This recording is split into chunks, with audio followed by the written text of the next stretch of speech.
The war between humans and the Xeranth Dominion had lasted longer than most people could remember. Across the stars, burned planets drifted like silent witnesses to the arrogance of both species. Humanity had fought fiercely, refusing to bow, while the Xeranth, an empire of telepathic queens and crystal worlds, saw humanity as a stubborn, unpredictable mistake in the cosmic order. Every attempt at peace had failed, every treaty broken by suspicion or pride. But now, at the edge of ruin, both sides wanted an end. When Queen Lirash of the Xeranth Dominion sent her last message to Earth, it was not a threat, but an offer. She proposed a peace sealed by marriage. Her only daughter, Princess Sareth, would wed a human. The Queen's words were simple: let our blood decide if peace can live where politics die. The Council of Earth was shocked. It seemed like a trick. The Xeranth were known for their cold intellect and hidden motives. But after decades of war, humanity's resources were failing. Billions had died.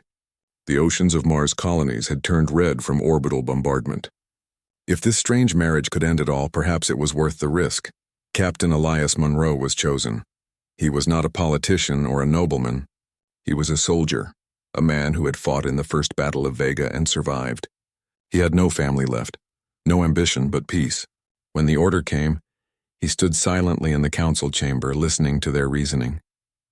You are to be the face of humanity, they said. Not our weapons, not our machines. You. He accepted without hesitation. When the day of the ceremony arrived, Elias traveled aboard the diplomatic cruiser Unity to the Xeranth capital, a world of glass plains and silver spires. The sky shimmered violet and the air hummed with psychic energy. Everything seemed alive yet distant, as though the planet itself was listening. At the royal palace, Elias first saw her, Princess Sareth. She stood before the great hall, tall and graceful, her skin pale with faint silver markings that caught the light like frost. Her eyes were not like human eyes. They glowed softly, reflecting thoughts she never spoke. She looked at Elias not with emotion but with calculation, as though trying to understand the strange creature before her. The marriage was performed under the twin moons, with both human and Xeranth witnesses. The queen herself observed from her high throne, her expression unreadable. As they exchanged vows translated by machines and telepaths, Elias felt a weight in the air, the sense that this was not a union of hearts but of nations, and perhaps even a trap. After the ceremony, Sareth and Elias were assigned a shared residence, a large crystalline estate guarded by both human marines and Xeranth sentinels. At first they barely spoke. Sareth spent her days studying reports, speaking through mental links with her mother's council. Elias, meanwhile, walked the palace gardens, learning the alien architecture and staring at the unfamiliar stars. Weeks passed in silence. One evening, Elias found Sareth standing by the window, watching a distant storm move across the sky. The lightning there was blue, sharp, and beautiful. He approached quietly. It's strange, he said. Even your storms look calm. Sareth turned, her expression neutral. Our storms are controlled, she said softly. Nothing in the Dominion is allowed to exist without purpose. He smiled a little. That sounds exhausting. She tilted her head. Exhausting? It means tiring.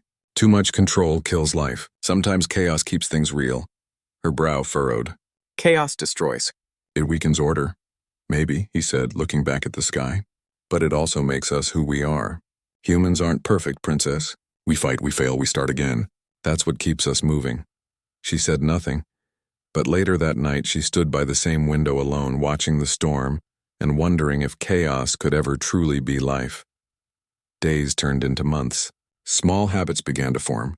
Elias cooked simple human meals for both of them, though Xeranth food required no cooking.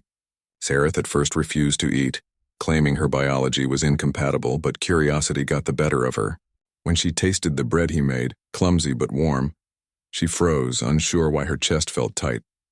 It was such a small thing, but it felt human, Elias noticed. You like it? Her voice was barely a whisper. It tastes like memory, like something I never had. For the first time, Elias saw something break through her calm, a hint of loneliness. Over time, the walls between them softened. Elias told her stories about Earth, the oceans, the forests, the laughter of children, the festivals where humans danced under colored lights. She listened in silence, her face unreadable, but her eyes betrayed wonder. When he spoke of music, she asked to hear it. The first time she listened to an old earth melody, her mind could barely comprehend the emotion within it. Zyranth art was structured, logical, but this music carried sorrow and joy mixed together like storm and sunlight. Your people, she said, create beauty from pain. Elias nodded. That's what being human means. Something in those words stayed with her. One day a terrible plasma storm struck the outer city. The energy waves disabled the palace shields and debris fell across the residential blocks. Sareth and Elias were ordered to remain inside, but when they heard distress signals from nearby shelters, Elias ran out without hesitation. He found civilians trapped under a collapsed dome, Zyranth and humans alike. He used his strength to lift broken beams while his armor burned from the plasma heat. Sareth, ignoring her guards, joined him. She used her psionic powers to stabilize the collapsing structure, her energy flowing in bursts of light. Together, they pulled survivors from the ruins. When the storm finally cleared, hundreds had been saved. The next day, the queen summoned her daughter. You endangered yourself for strangers, Lirash said coldly. And for a human. Why? Sareth hesitated. Because he did. The queen's expression hardened. You are a royal heir. You act from command, not emotion. But Sareth said nothing more. She returned to her quarters, trembling not from fear but from something new. Admiration. That night, when Elias found her standing by the same window again, her eyes were wet. We were taught, she said softly, that humans are reckless, ruled by feelings. But I saw you risk your life for people you did not know. He smiled faintly. That's what feelings are for. She looked at him then, really looked at him. And for a brief, silent moment, her mind brushed against his. Not through words, but through feeling. She felt warmth, courage, and something she had never known. Love. After that, the silence between them changed. They spoke more often, laughed sometimes, even argued. Sareth began to dream, a rare thing for her kind. She dreamed of skies she had never seen, of holding a child, of hearing laughter not from duty but from joy. Weeks later, she began to feel strange. At first, she thought it was stress or energy fatigue. But the palace doctors found something impossible. Life. A pulse, faint but real inside her. The doctors were terrified. They ran tests again and again. Zyranth biology could not mix with human DNA. It was a scientific truth, one proven over centuries. Yet here it was. A growing child, both human and Zyranth. When Queen Lirash heard the news, the throne room trembled with psychic fury. Lies, she hissed. No union can create such abomination. But Sareth stood firm, her hands on her stomach, her voice calm. Mother, it is not an abomination. It is life, the queen's eyes glowed with blue fire. You do not understand what you have done. This will divide the dominion. It will make us look weak before the council. Elias stepped forward. With respect, your majesty, maybe it will make you look stronger. Maybe it shows that peace is possible.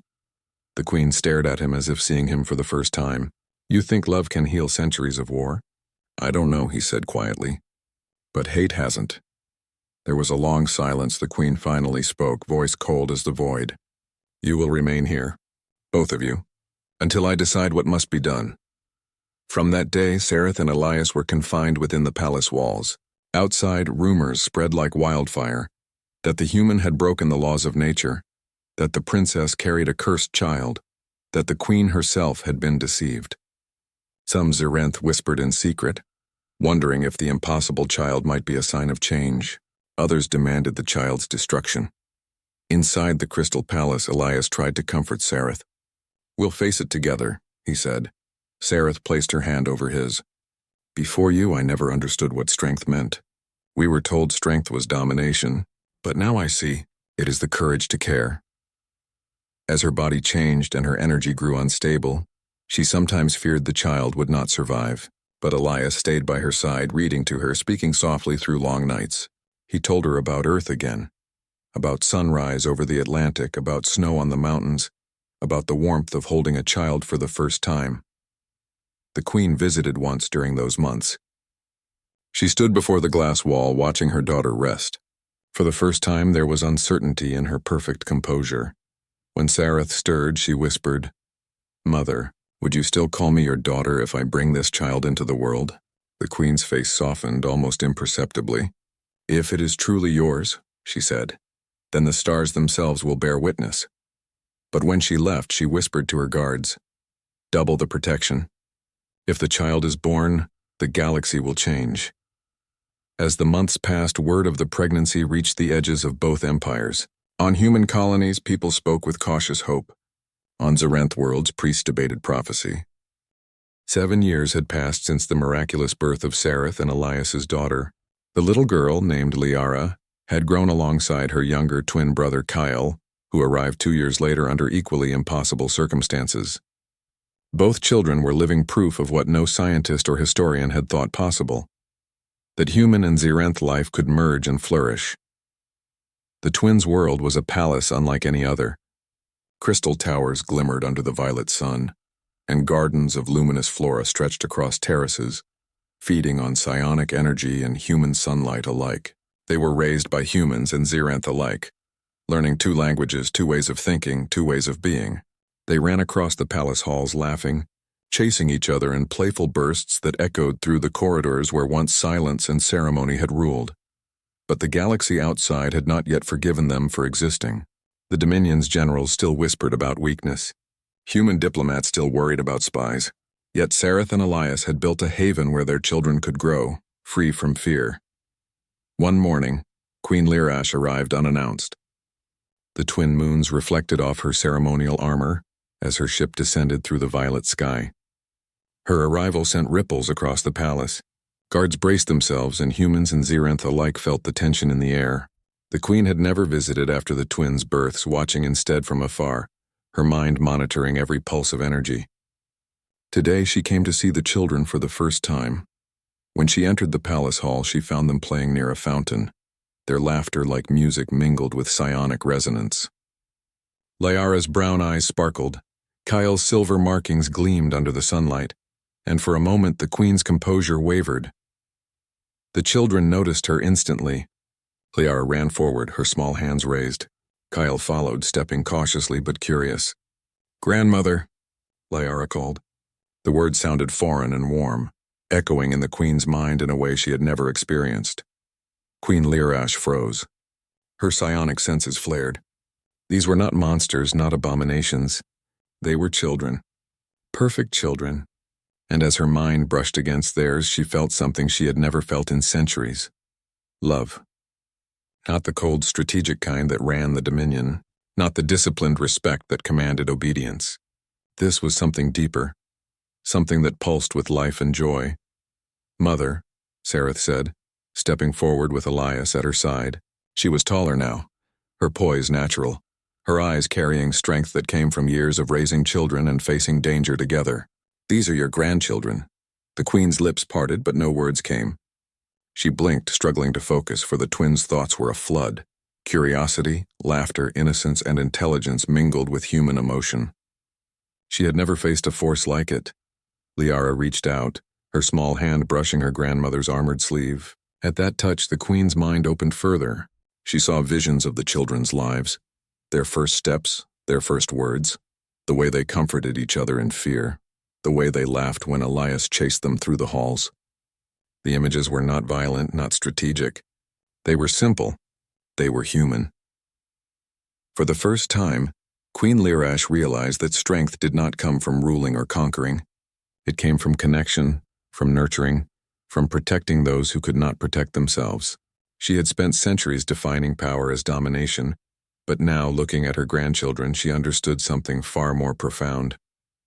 The twins, sensing her awe, smiled and giggled. Liara tilted her head. "Are you afraid, grandmother?" she asked innocently. The queen hesitated. Fear was not a word she had associated with children before, and yet she felt it. Fear that she had underestimated humanity. Fear that she had misjudged the future. "No," she said slowly. "I am surprised." Elias stepped closer. "They are your grandchildren," he said simply. "You do not need to be afraid of them. They are the bridge between our worlds." The queen's gaze softened. "A bridge," she repeated, her voice quiet. She looked at Sareth. "You brought this into the universe." Against all rules, against everything I knew. Her eyes glimmered, uncertain, and yet I see now that it was not weakness. It was courage. Sareth's lips curved into a small, proud smile. Courage, she repeated. That is what humans teach us. That love and bravery are stronger than fear or domination. The queen, silent, let the twins take her hands. Their minds touched hers gently, filling her consciousness with warmth and laughter. She did not resist. She did not retreat. She allowed herself to feel, to experience, to understand. Hours passed. No one spoke much, but the presence of the children, their curiosity and innocence, softened the queen in ways words could not. She wandered the gardens, touching flowers that glowed with their own life force, listening to Liara explain how she combined human science and Zirenth psionics to make them grow faster. Kale demonstrated telepathic games with Elias, making him laugh uncontrollably. When the day drew to an end, Queen Lirash called her guards. Prepare the ship, she said quietly. I will remain here. For now. Sareth and Elias exchanged glances. This was unprecedented. The queen had never lingered, never involved herself with personal matters. But the children had changed something in her, something older than politics, older than empires. That night the queen observed from a balcony, watching her grandchildren play under the twin moons. Their laughter was soft but carried across the palace, reaching every corner of her mind. For centuries she had ruled with order, but now she realized that rules could be bent, that life could surprise even the oldest hearts. Meanwhile, trouble lurked in the galaxy beyond. Dominion generals, displeased with the queen's inaction, plotted to capture the twins.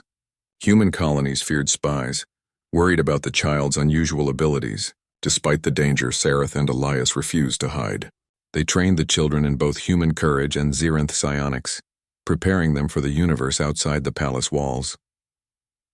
One evening, a fleet of Zirenth warships arrived near the capital. Their commander demanded an audience with the queen, claiming the twins violated the natural order. The queen stepped forward, standing between her grandchildren and the fleet. Her eyes, once cold and unreadable, now blazed with understanding. These children are the future, she said, not of a single species, not of a single throne. They are the promise that we can rise above hatred, fear, and ancient rules. The commander hesitated. Your Majesty. They are my grandchildren, the queen interrupted, her voice stronger than ever. And no army, no decree, no empire can deny that. For the first time in history, the Dominion paused. The generals realized that their queen's decision could not be argued.